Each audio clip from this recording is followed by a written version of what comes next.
Hey guys, welcome back to the shop. Welcome back to Worth Guitars. So we're getting ready to get Travis's single cutaway out of here, the white guitar. And that's just about ready. I'm still working on doing the fretwork. Get the nut made today, and then we'll start on the fretwork. Everything else is wired and ready to go. So that video will be coming up soon. The very pretty white guitar and gold hardware for Travis Gates. So while I'm waiting, well, I should say, I'm going to glue this together so it can be drying, and it can be waiting to dry while I work on that guitar. Sometimes you got to multitask, you know. So I know this has to be glued together and it has to dry before I can do anything else to it. So I'm going to do that first. So this is for Jim Bob Severts. And Jim Bob, as you know, is getting the Nomad pickup. I got pickups in my head because just got a new set of pickups from Buddha Pickup, a local pickup manufacturer here in Virginia, and I'm looking forward to checking these out. But that's for the next build down the road. What I meant to say was, this will be for the body for the Nomad. And that is this shape here. Remember, the weird geometry makes it so that we have to do a three-piece glue up. And so I got this beautiful piece of African mahogany here, and I cut it in three pieces, and it's nice and wide now, and we can get this body out of here, and the grain matches perfectly. Well, you know, as close as you can get, because it's all out of the same board, and so we got the good grain match. And by the time it's glued together and sanded and finished, you probably won't even be able to tell. If I didn't tell you it was three pieces, you may not even know, unless you're a highly astute individual, which you may be. But anyway, so we got to glue that together. And then we also have, remember I told you about the Evo bass build we're doing for Steve Budoweski, right? And it's going to be similar to this, except he decided he would like his guitar out of this beautiful piece of black limba. So that's what we will be doing, with a very nice laminated maple purple heart neck and some cool inlay. Looking forward to that. That one's going to be cool. All right, so this is going to be going on the machine. This is going to be going on the machine. And we've got two more great guitars coming your way, so stick around and watch that. By the way, we made it to 500 subscribers. That's kick-ass. Thank you very much. If you haven't subscribed already, please consider doing so. Right down here on the screen, there's a little box. You highlight over that, and it'll open up and say subscribe. Slam into that if you would, please, and hit the like button, guys, out there if you would. That also helps the algorithm. Don't ask me how, because I don't even know what algorithms do, but they're doing something. But anyway, thanks for subscribing. Thanks for liking and subscribing. So I'm going to get these edges jointed just a little more. We'll get this thing in glue, and that's just a quick video today, really just to say thank you guys for subscribing. 500 is a big thing to me, man. And I got a mic on, so I don't want to hit my chest too much, but you know what I mean? That's awesome. Thank you very much. I appreciate the support. Also, I would also like to remind you that a video was shot by our friend Curtis Boggs with Barking Chihuahua Productions. I'll put a link at the bottom of this show in the show notes. And it was on, and it still is on the WHRO YouTube page, The Curate Show. And it was for season 18 of Curate, and it will be shown on PBS also. It's called The Life of a Luthier, and it features Worth Guitars. And so if you got a few extra minutes, it's only 10 minutes long. You can run over there, you know, when you're eating a sandwich or something, and watch it, right? That's the great thing about YouTube. You can sit down, eat some lunch, eat a sandwich, watch a video, get some knowledge, see some cool stuff, and then move on with your life. You don't have to invest a lot of time into it, right? So if you would, switch over there, slip over there, and check that out. And I'll try to put a link to that also at the top of the page. It will probably be up here for that as well. So check that out. In the meantime, let's get this done. This is going to be a quick video today. I just want to touch up the edges on this body right here with the joiner, and then we'll get it glued together. Before I do that, though, I would like to say that if you are considering buying a Grizzly 8-inch bench top joiner, I would suggest that you get a different kind of joiner, move up to the next level. If you don't do a lot of woodworking and it's just a once in a while thing for you, you may have good luck with it. I got one, we got one, and we've had a lot of trouble getting it to joint straight. It'll either joint a cup or a bow, or it'll snipe on the end. And the way the thing is designed, it makes it nearly impossible to adjust properly, because essentially to adjust the table, you have to take off the screws that hold the table down. And when you do, then the table wants to fall off. Don't know who came up with that idea, but it was a really crappy idea. I've been doing woodworking for most of my life. As you can tell, I've been around a little while. And I've worked on a lot of different machines and adjusted a lot of different machines.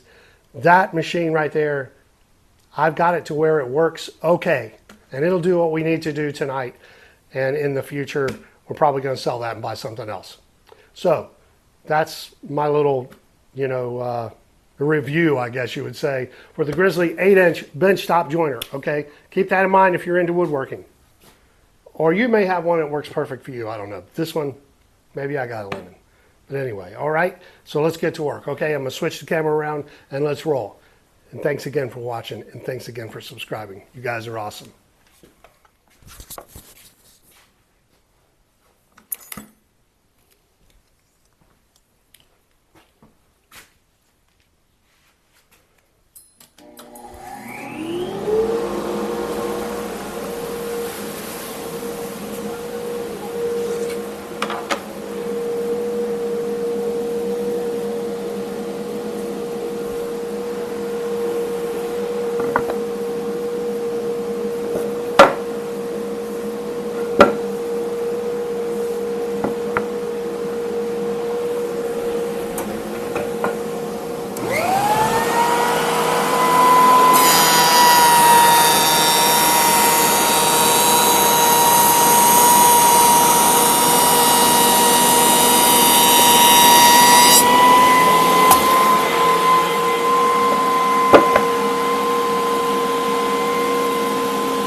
Okay guys, so what we're doing, gluing these three boards together like I mentioned before. Let me tilt this down a tad. And I just ran these across the joiner to clean up that edge, because we need a nice straight, clean, flat edge, so that when you put that together like that and clamp it, it'll look perfect, because that's what we're shooting for, as close as we can get to it. And let's see what we got, see how we did. I think we did pretty good. That looks really nice. I'll get you guys in a little closer so you can see the surface of that board. See, it almost looks like it grew that way, right? Very clean, nice tight joints. It's three pieces, but it looks like one. The grain matches nicely, and that's going to be beautiful. So I'm going to move you back over there, and we'll get some glue on this thing, glue her up. Okay, so since we're talking about other products, these Jorgensen clamps are great for doing glue ups with. Heavy duty body glue ups like this, I love them. They work so well. I highly suggest you get some if you can afford them. They are a little pricey, but if you do a lot of this kind of thing, you know you're going to want to try to get the best tools that you can. You know, what I understand is I used to use pipe clamps, so I get it. Tools are expensive. Everything's expensive. It's so crazy. Everything costs so much money. But anyway, let's do this, and we won't worry about that right now. I'm going to put some glue on these bad boys and glue them up.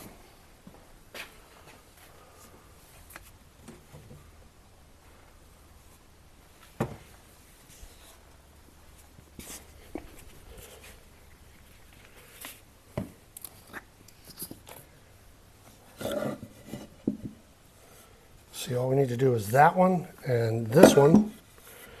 We can leave the middle one. Trusty glue brush, a little bit of water.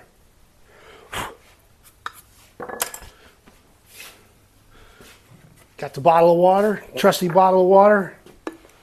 Comes in very handy, like that. And some paper towels.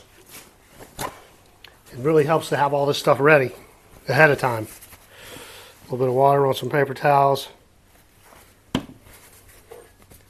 Got that. And let's see, I want to turn these over like this. Get my clamps set up. Actually, you know what? I'm going to do this a different way. I'm going to do it the long way so I can set my clamps up here and not have to fight it. Use your head, right? That's what we want to do. Use our head. That way, they'll sit flat.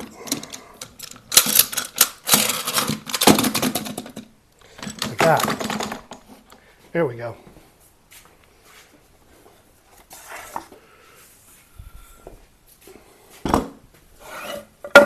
A3, A1, and A2. Number everything how you want it to go back together so you don't have any surprises.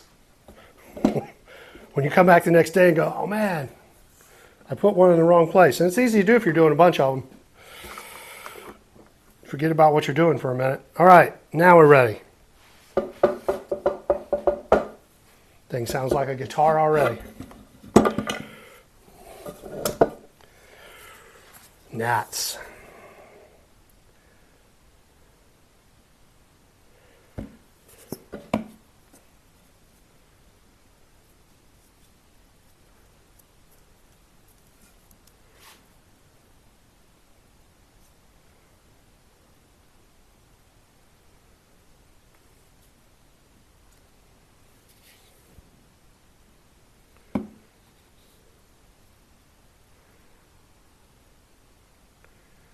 I'm using Type Bond Type 3, which is waterproof, on these body glue ups.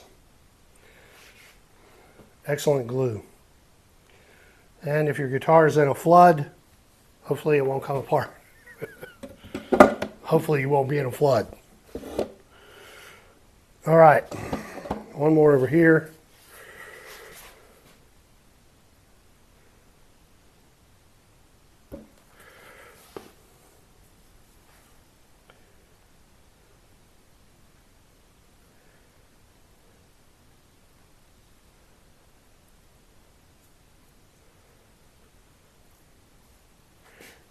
A little messy.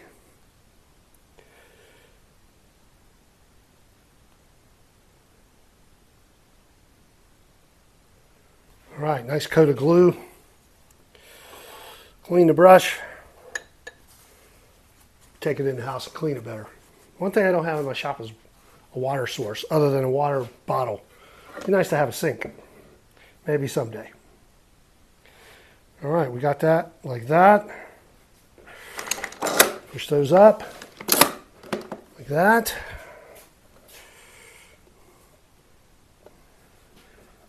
Give them a little tension, a little at a time so they don't slip everywhere. I'm not too worried about the top and bottom joint being perfect because I'm going to face it anyway to make it perfectly flat using the CNC, using a fly cutter to totally flatten this out before I do the rest of the machining. So you just want to snug things up a little. Try to get them as flat as you can. Across the surface, flush across here, like that.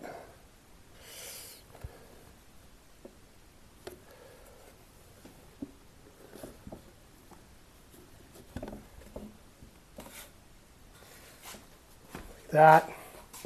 Then we'll put one across the middle,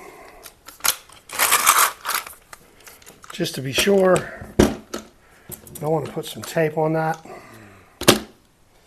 right there.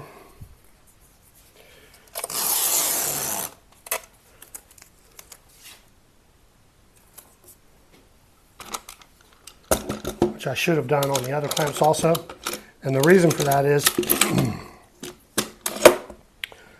sometimes the glue and the wood will make a stain on your piece of wood.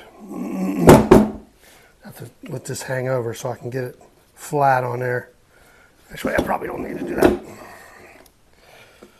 That one's not touching. And that gives us pressure in the center, pressure over here, pressure over here.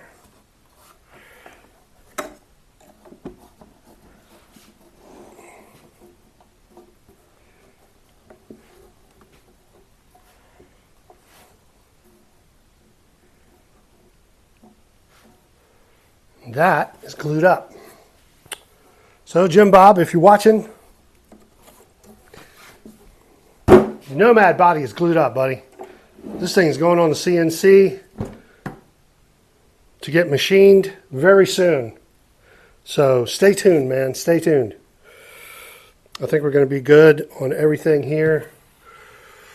We're just going to let that set up a little bit. I've found that it's easier to let this glue set up a little and then come back with a putty knife and just kind of pop off the excess than it is to try and wipe it off and smear it down into the grain. Because mahogany has an open grain structure, if you start smearing the glue around, you'll get it in the grain. And if you're doing, it'll go down in the grain structure of the wood. And if you're doing a nice stained finish, that's going to show up when you put stain on it. You can sand it and you may not see it, but when you put stain on it, it'll show up. So you have to be careful with that. So what I do is just let it get kind of halfway hard and just take a good putty knife and slip it right off of there, right? So you come back in an hour or so and it's hardened up enough to where it'll just kind of just pop right off. All right. So that's it for today, guys. We got this body glued up. That's all I'm going to do on this video. I really wanted to just get on here and say thank you guys for subscribing, which I've already done. I'm not going to keep beating you up with it. All right. And we'll see you next time, man. I'm going to get out of here and go do some other stuff. Maybe get some dinner. All right. You guys be good to each other out there. Thank you again. And I'm out of here. We'll see y'all later. Peace. Work guitars.